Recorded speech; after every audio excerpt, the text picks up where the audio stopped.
Richard Blade, and with me is a longtime friend, Howard Jones. How are you, Howard? I'm very well, Richard. How are you? Great. It's good to see you here. It's great to see you too. And we've got a lot of questions which have come in to live concerts, and a couple from me. One is you just played, not really a warm-up gig because it's your stomping grounds, Salt Lake City, right? Yeah, that's right. Yeah, I had a really great gig there. We wanted to do one of my own dates before we actually got onto the Culture Club tour, and it was just fantastic. I mean, they've been supporting me incredibly since the first time I went there in '84, and every time I've gone back, it's got such a warm reception.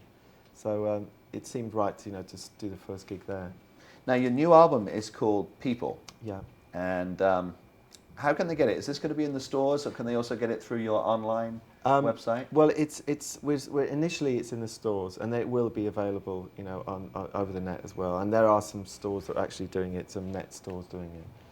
But we're starting it off in the sort of more conventional way first, and then we'll get into that later.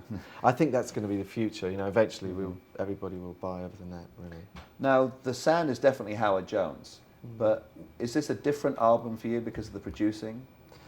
Yeah, I mean, I've felt more and more confident about my production over the years, and I think that this is the best album I've ever done. And I feel like it was all recorded at my house, in my own studio, and it was produced by myself, and everybody, all the musicians who played on it came to the house, and we did it there. And it feels like these days a cottage industry vibe is what the future is going to be. People working from their home, where they've got, so there's no separation between your sort of home life, your domestic life, and your work. And it's sort of like the kids are there, the family's there, people are visiting, so that the making of music becomes part of your life, and not like a separate thing where you go somewhere else and you lock yourself away.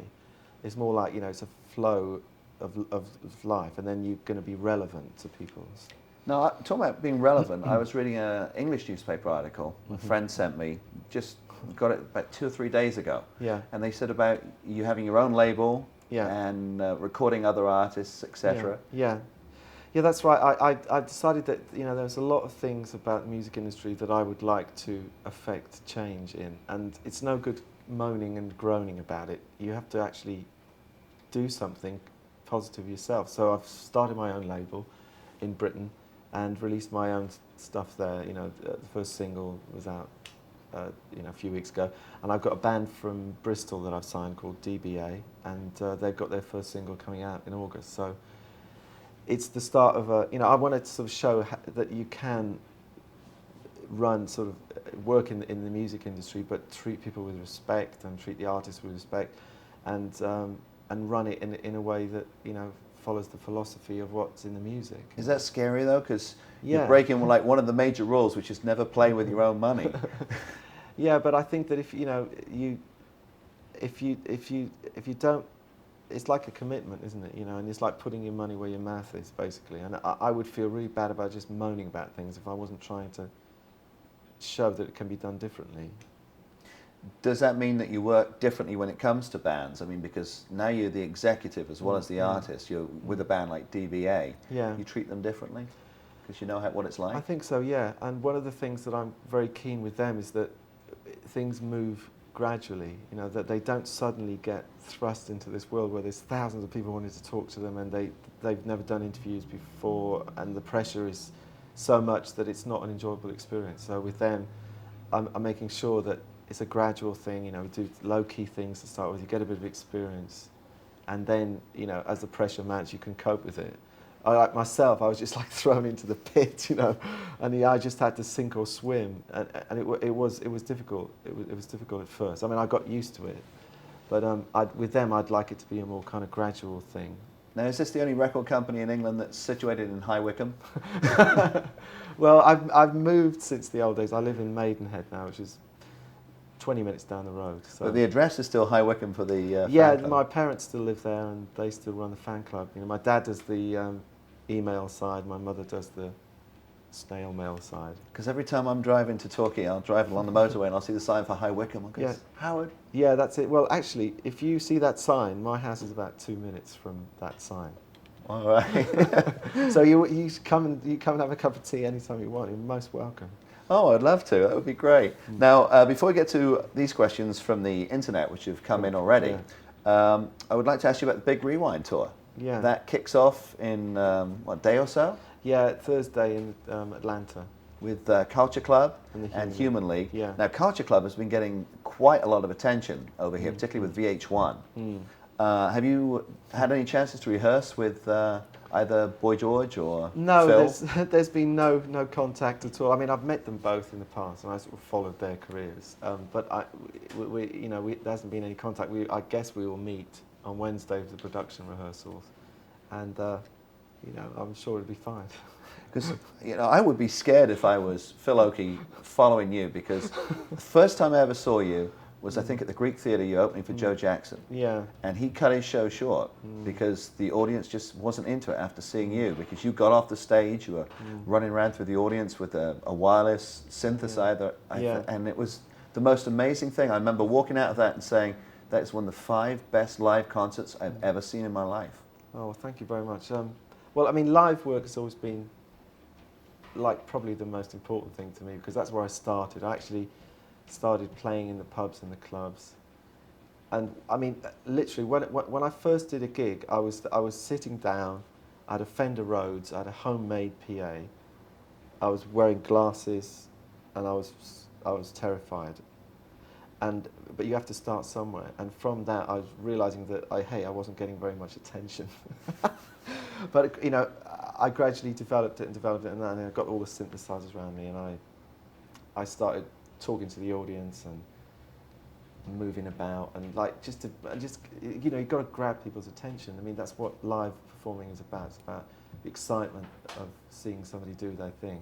I mean, I don't sort of go so mad now, because I think as you get older, you get a bit more confidence that the music will do more work than you think. But I do love playing live. I mean, I would have thought, well, after all this time, it might have died away. But in fact, I just love it more than ever. Well, last time I saw you was across the street, House of Blues. Oh yeah. Was that the acoustic one? Yeah, that was that was an awesome show as well, which was was completely different to the Greek Theatre show. I mean, it was much more sit down, and very intimate. Yeah, that's right. So now on this tour, I've gone the other way again. I've got a full band. And I decided not to take any of the sequencers or computers out. I'm going to play Hammond organ, piano, just one synth, and then I've got Kevin Wilkinson on drums and Nick Beggs, who used to be in Kajagoogoo, on bass, and a guy called Robin Bolt on guitar. So I call it it's like a postmodern combo, in that we draw from musical styles like back to the 60s, 70s, 80s. It's like, I just didn't want it. I mean, the kids now are so good with all that technology. I can't keep up with that. I can't compete with that. But I just find a way of offering what I've got to offer, But do you get a kick out of this, reinventing yourself? Because it's always like a new version of Howard Jones, and it's not contrived. It's just almost like an evolution. Yeah, I think that people, you've got to give them credit. They don't want to see the same thing every time. They want to see a variety of things when they come to see you. And for me, once you've done a tour, well, you've done that, and you've done that way of presenting yourself. It's time to think up something else, so that you keep your interest in the old material. Because if you keep playing it in the same way, you start to lose the interest in your own work from the past. But if you keep doing new arrangements and stuff, then it's exciting for you and exciting for the audience. One thing I want to ask you, and it's a question that came in from Jakarta. I don't know if I can find the person's name. Yeah, and that was about Buddhism. Oh yeah. Yeah. You've become a Buddhist? Yes, I have. Yeah. Was that a recent? I've been practicing for 5 years, and it's there's various types of Buddhism. The one I practice is Nichiren Daishonin's Buddhism, or the Tina Turner type Buddhism. So I've been chanting every day, for 5 years, and people used to think I was a Buddhist before anyway because of the lyrics of the songs, but now I've sort of more formalised it now. Is it hard to chant and stay a practicing Buddhist when you're on the road? Do you have to set some time aside to be by yourself? It actually, yeah. I mean, fortunately, on the road, you do have quite a bit of time when you're, waiting for gigs or whatever. So it's actually sometimes easier when you're on the road to set the time aside. And I have you know, all my chanting stuff with me, and I have a little thing called a miniature Gehonzen that I take with me, and works out well. Which do you think's had more impact on you, becoming a Buddhist or having 3 kids? Oh wow! Well, you know, it's having children was a wonderful, absolutely wonderful experience. I mean, I can't possibly compare them. You know, they're both great things for me. I mean, the kids. You know, my son's actually joining me on the tour on Thursday. He's going to film. He's 12 now. He's going to be filming everything behind the scenes. We're going to make a little film when we get back. So he's incredibly excited about that. So, you know, it's great that now he can be involved with what I do as well. Well, that's awesome. A little bit of the family on the road with you then. Yeah, yeah, because we always used to travel I mean, Oisin was conceived on a tour bus, touring America. We won't go into the details about it. So, you know, he is like born to that life. I mean, you know, so it's kind of natural to him. In his first year, he travelled around the whole world with us. How is it for you? Do you like the tour bus? Or does it get wearing? I actually like the bus because it's your sort of mobile home on the road. I don't like flying in airports because, you know, you're always like waiting around in an airport. But in the tour bus, you can be travelling somewhere and you're sleeping. You know, it's great. Okay, we got a question here from San Jose from Andy Garlick, and he said that he saw you performing one time on a music award show with Herbie Hancock and Thomas Dolby. Yeah. And he was wondering if you... And Stevie Wonder. And Stevie Wonder. Yeah. Wow. And he was wondering if you keep in touch with any of these people. Wow. Well, no, I don't actually. I mean, I keep my eye on what they're all doing. I've met Herbie a couple of times since then, and Tom. I had dinner with him a few years back, and I always read everything that articles he does because he's doing a kind of very interesting thing at the moment. You know, music and the internet. Mm-hmm. And Stevie Wonder. You know, I haven't. You know, that's the thing. You think that because you work with people that you're going to be able to keep in contact with. People are so busy. Really, you know, the friends that I have are people I've known for 20 years and that live near me. You know, that you can actually keep a relationship going with. But you never forget those moments. You know, of working with those caliber of artists. It was fantastic. Thomas told me an interesting story. He said that you actually shared the stage with him because there was rumours of the rivalry, and that one of the two of you came out during Hyperactive wearing the square head and took it off, and it was like, oh, it's Howard Jones with Thomas Dolby. I know that was fantastic. I went to see him in London, and I think it's great, you know, because we were compared at the time because we were both sort of like on the cutting edge sort of technology. But you know, that was of the time, and we weren't rivals at all. We were just doing what we do, and he had this great idea for me to come on, and it was the audience went absolutely crazy, and it sort of showed once and for all there wasn't any rivalry between us. You know, it was good. He's a great guy, very intelligent man. He speaks very highly of you as well. Oh, great. Now we've got a lot of questions here from the internet asking if you're going to go to other countries outside of the States, such as Germany and throughout Europe. I really want to, because I love traveling around the world and seeing everybody.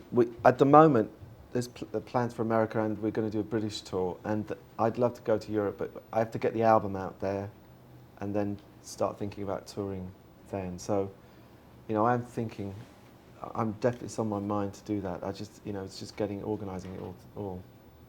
Now, talking about the tours, we have a number from Utah. Right, yes. Asking about will there be any live recordings from the shows in Utah or live videos released? Yeah, well, I did a live video, not this time, but the time I played in Salt Lake before, and it just didn't turn out the way that I'd hoped visually. So, you know, I'm really kind of particular about things that get released. So I want people to have really the best thing. So I don't think that will be released. So there's no plans at the moment, no. It's just the recorded work is enough work for me. Well, you have one here from Elena in Mountain View, California, and she wants to know why you chose the name Detox as the name of the record label. Detox, it's in the sense of getting rid of poison. And it's just the broad concept of that is like, you know, poison in the sort of broadest sort of metaphorical sense, you know, so like so trying to create something that isn't based on greed and one-upmanship and lack of respect. It's something that's based on, you know, the values that, you know, I've always tried to put in the music. All right. Next one here is from Susanna Maynard in Ohio, and she wonders, why is it taking you so long to complete a new album? Yeah, I know. Well, it's a long story. I mean, I started it over 4 years ago. And I did 10 tracks originally, and I was really, really pleased with. And I wanted to try for a sort of major record label again. And I sent it round, and I got incredible response from A&R men. They absolutely loved what I'd done. Were playing the music at home. And then when they went back to their marketing people, they said, "Oh, we don't know how to market Howard Jones." So that was heartbreaking for me, because it was a decision based not on the music and based on something else. And it was a kind of sad day for me. But I realised at that point that I've got to take this into my own hands. I've got to start my own label. I believe in my work, and I've got to meet other people I can license my work to, like Miles Copeland over here. So it was a great day for me, because I was able then to, you know, take the initiative, like I think we all have to do, and so basically I kept writing, trying to get all this together. Another 2 songs arrived, "You're the Buddha" and "If You Love," and then I went to the castle in France, wrote another bunch of songs, and 3 of those ended up in the album. So by that time, I was really happy with the whole thing. So you got it. Was there ever a moment when you got, you know, really upset with the whole situation and thought maybe of quitting? Yeah. There's been a few times when I thought, you know, I'm banging my head against a brick wall here. It's like so hard to get your music out that, like, you know, maybe I should sort of think about doing something else. And then very quickly, though, I realised that there's nothing else that I really want to do. This is what I love doing. So at that point, you have to be very determined, commit yourself to, no matter how long it takes, to getting your work out there and doing things in the way you want it to do. So, you know, it's when I see that album, you know, in your hand, you know, it means much more to me that actually it's just the cover. The album's in my car. I've been listening to it. You know, it does mean an awful lot to me, and I feel very proud of the achievement, because there has been times when I thought, "Oh, this is never going to work," but you know, you have to battle through those times, don't you, and get there. Now, I was listening to, I think it's "You're the Buddha," the opening cut, and you can almost hear in the first few lines that message coming through, that, you know, that you have bad days, you have these moments of despair. Yeah, that's right. Yeah, and you know, what I try and do now is see those as fuel for the fire. You know, when you have the bad times, how can you turn that into, you know, even your anger, you know, you can turn your anger into a positive energy. The greatest example of that, I think, was Bob Geldof, you know, when he watched those TV pictures of people dying in Africa, and he was very angry. He was very angry, and he turned that anger into probably the most positive thing that happened during the 80s. So that as a principle, I'll try and use that as a principle in my life. You know, if you get angry, well, don't worry about it, but turn it into something positive. Don't make it a destructive thing. You know, make that anger into an incredible energy for your life. So you're channeling the energy and coming out with, you know, your own record label, new albums and all that kind of stuff. Yeah, that's it, yeah.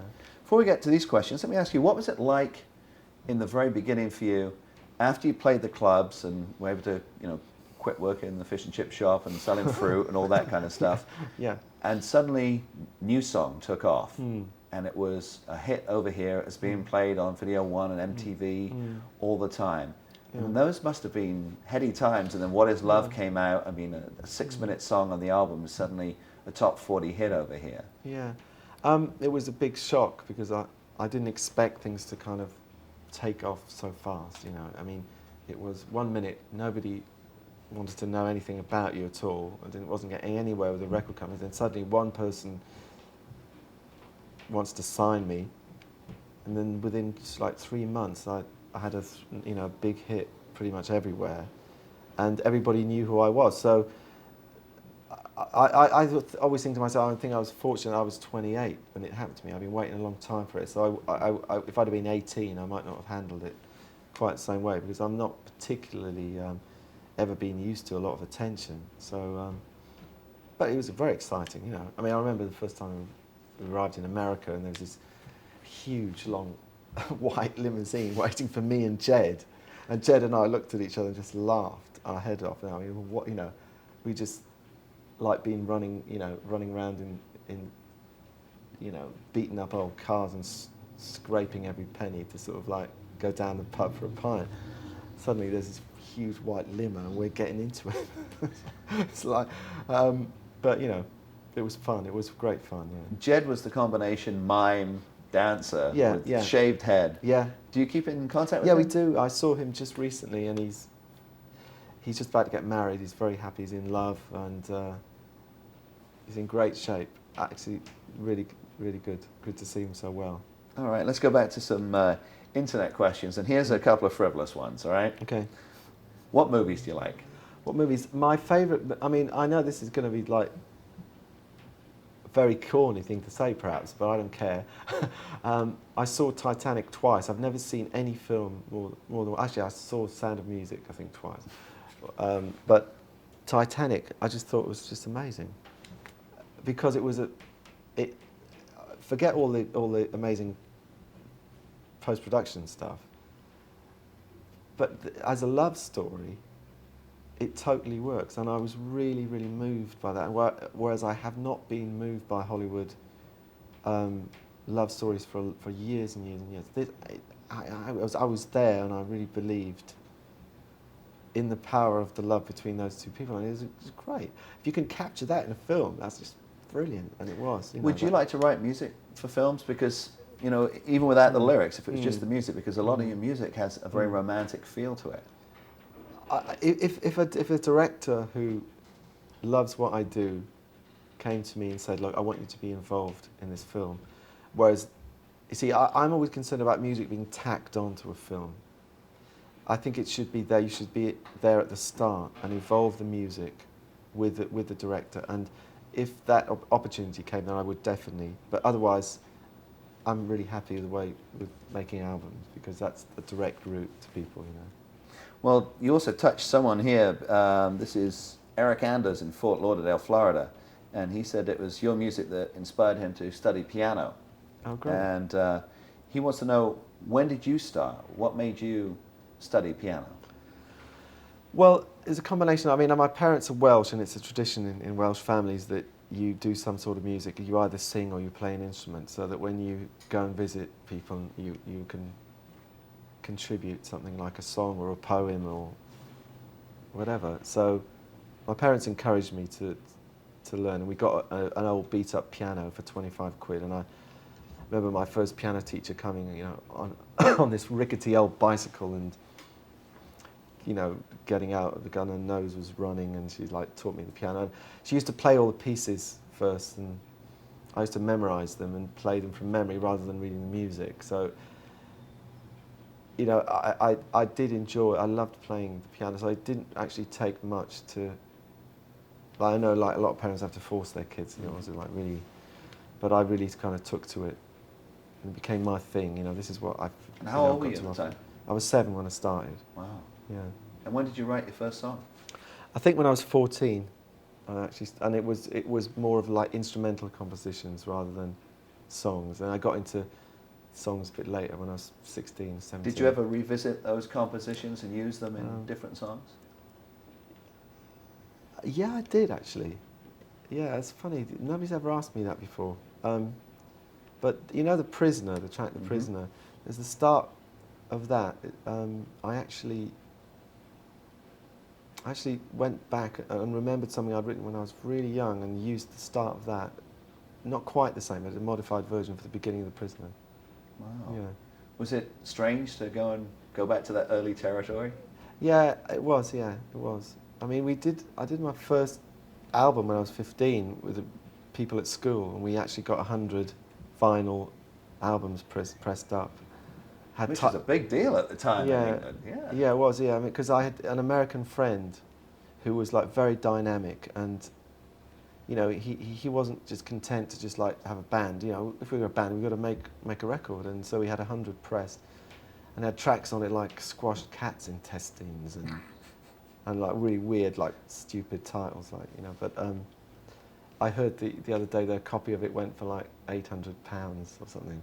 Somebody found one somewhere. Should have kept another one. Yeah, I don't. Yeah, I had to borrow. I haven't. I was given one by somebody because I'd lost my copy, so I have got it. How about the song "Look, Mama, I Love You"? Where did that come from? Well, it's a song really about relationship with your parents. Was there a particular crisis you were going through? Or? There wasn't really, no. I mean, and I've always really got on really well with my mother. But I was thinking of, like, you see other people who do struggle, with their parents, and the parents look like not letting them be who they are. It's this is going to happen till the end of time, I'm sure. Mm-hmm. So I want, I like to write songs about real things that happen, not some sort of abstract life that has any relevance. Okay, let's go back to the questions here. This is from Italy, from Massima Farsi, and she says, I think it's a she, maybe it's a he. Sorry if it's a he. When can they get a CD with your rarities and B-sides on? Any chance of that? No, I don't think there will be, because all the old stuff is owned by Warner Brothers. So that's one of the things that I'm trying to change about the music industry, that artists should own the copyright of their own recordings, and my record label will respect that, but all the old recordings are owned by Warner Brothers, so they won't be available for me to use. Will the rights ever revert back to you, or is it in perpetuity now? I think it's like 50 years after your death. Oh, thanks. So, in other words, Farsi's great-grandchildren might get the B-sides CD. All right, we've got a local one here from San Juan Capistrano in California saying, how do you compare the music of the 80s to the music of the 90s? The music that sells, that you hear on the radio. Yeah. Well, I mean, I did feel that sort of earlier on in the 90s, things got a bit depressing with music, whereas I felt that the 80s was much more kind of up and positive. Although, if you think of all the things that happened in the 80s, that's not necessarily true, because there was the sort of gothic side of life, and Bauhaus just came through town, actually. And some of Depeche Mode's later work was very dark. So maybe I'm sort of not being circumspect enough about that. Also, Morrissey and the Smiths also had that's right. That's right. That's right. So really, I'm first thinking of my own music, really, which was never dark, really. It's always been. But that's what I wanted to do, particularly. I mean, one of the reasons why I set out to do that was because I was listening to music that I felt was depressing, and I wanted to be the opposite of that. But I mean, I don't know. I mean, I'm kind of find it difficult to latch on to anybody in this decade, because it's sort of over so quickly. It really is becoming 15 minutes of fame, and it's hard to get a continuity with a band and follow them through. Yeah, so many bands years. Literally do have 1 or 2 tracks of an album, and then they're gone. Which is a shame. I feel it's a shame, but it's the public who are going to change this. It's the ordinary people. We have to change this. If we want people to continue, we have to go out and fight on their behalf. Well, we're nearly out of time. I just want to ask you really quickly, at the moment we only have dates for the big Rewind tour for mostly the East Coast. Yeah. Are you going to be adding for the West Coast? There's supposed to be a second leg, and I hope to hear about that in the next few days. I mean, if I don't, I've got to do something else, because I'm not hanging about, I've got stuff to do. So, so if they're going to do it, well, we'll post the dates on liveconcerts.com. But otherwise, I'll do my own dates or set up something else. So I will definitely do the West Coast of America. I mean, you have to do that. Terrific.